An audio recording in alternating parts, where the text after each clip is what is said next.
আজকে আমাদের লাস্ট দিন, এখানে এসে এই দিদিভাইকে পেয়েছি। একদম আমি কিন্তু নদিয়া জেলা থেকে এসেছি। সত্যি কথা, আমি এসে নিয়ে যে এত সুন্দর এত ভালো ভালো দিদিভাইদের পাবো কখনো আশাও করিনি।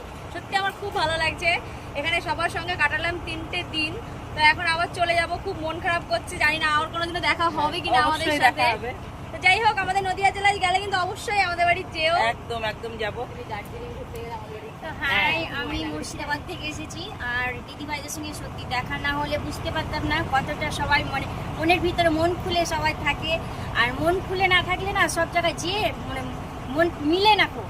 আমার সত্যি খুবই ভালো লাগছে দিদিভাইদের সঙ্গে থেকে, সবার সঙ্গে একসঙ্গে মজা আনন্দ নাচ গান করে কি বলবো, বলার কিছু নেই, ভাষা নেই বলতে গেলে।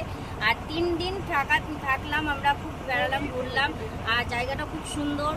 আর কোনোদিন আসতে পারবো কিনা বলতেছি না, দিদিভাইদের সঙ্গে দেখা আসতে আরো একবার হয় আর খুবই ভালো। তার জন্য আজ ভালো হলে আরো ভালো। আবার যদি সুন্দরবন আসো সবাইকে কন্ট্যাক্ট করবে, আবার একসঙ্গে আরেকবার মজা নেওয়া যাবে, তাই না? আমাদের টিমকে তো পরিচয় আছে, এই টিমের সঙ্গে আমরা এসেছি, এই দাদাভাই এসেছি।